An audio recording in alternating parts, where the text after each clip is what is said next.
I just have to hear about shooting the sequence with the nail gun, being stuck to the wall. Like, was there actually like any sort of rig to keep you in place? How, like, I just want to hear about the creation of that sequence. And you, like, when you pull the nail out, the emotion that you bring to that, like the pain you can feel, like my toes were curled. I was just like, oh God, this is crazy. Yeah. I just want to hear, like, did they have something there for you to make sure that it stayed in place? Like, were you pulling anything out of the wall or anything like that? How did you guys bring that sequence to life? That was probably my favorite scene to shoot. It was taxing in a way that I didn't expect, and also extremely rewarding in ways that I had never imagined.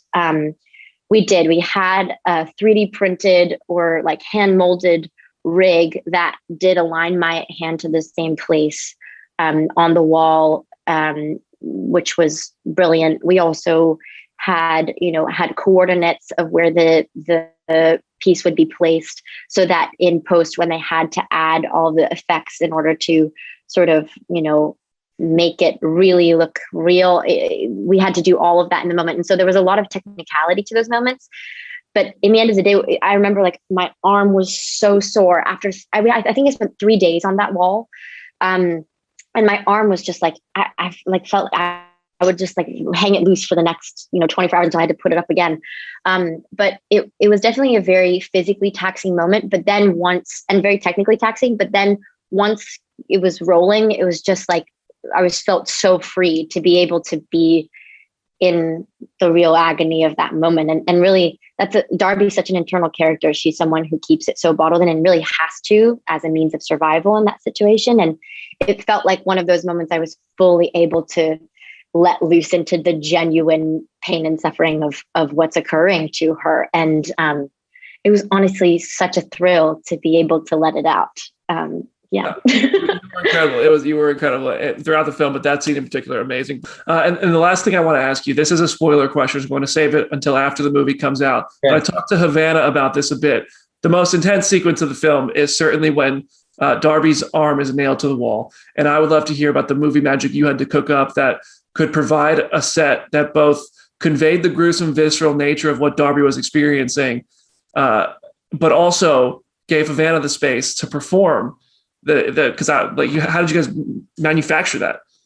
Yeah. So when it came to shoot that whole sequence where everything kind of explodes and ends with that moment, I liked to get the actors onto the set as much as possible. Wasn't always possible because there were people in there finishing it. But we came in one weekend with the stunt coordinator, John Costello, to block through that scene. Which was a great process because I think that we all made a lot of discoveries about how it would work, and just making the physical action seem real and play in the way that it did, in a way that made sense to the characters. So that was the building blocks stage for that, in thinking about how it all might play out. And then in terms of executing the actual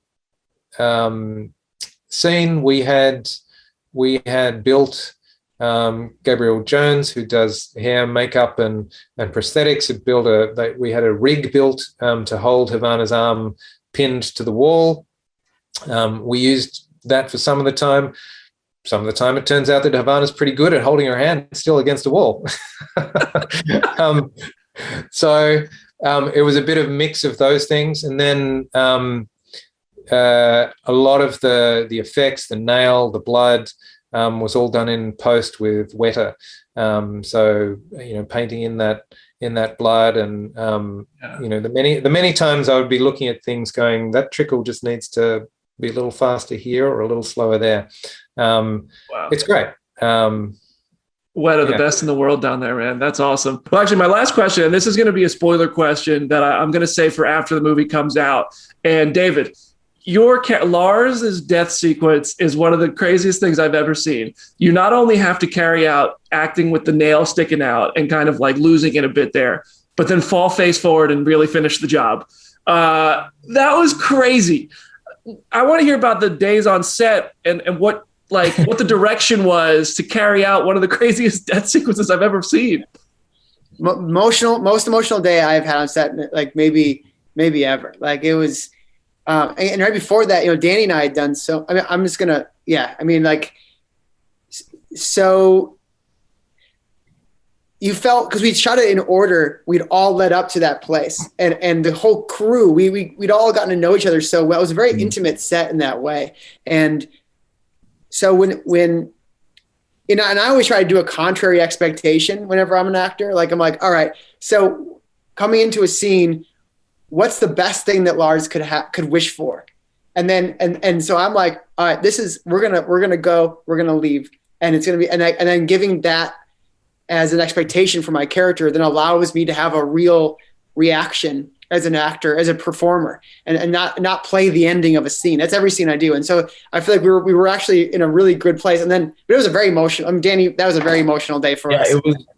It was wild to just see that being the culmination of someone's life, just like end that way. And also someone that you cared for so much, and the relationships and everything we had built.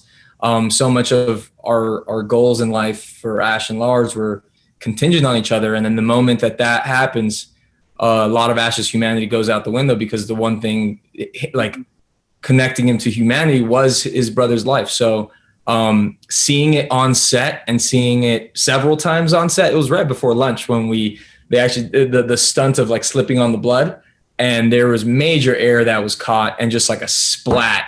And it was one of the most gruesome things to also see, because if it was a real nail when the stunt was done, it's like, that's what would have literally happened. So it was just, I remember walking away from that just shook, and it definitely helped with the rest of the movie. Because you just knew what was at stake and what had changed. And it was a real, it had a real effect. And then flipping over and then just seeing his face was really painful. It actually, like, on the day, it just changed everything that I was going to do in that moment. And it was just, because it was just like, oh, that's what it is.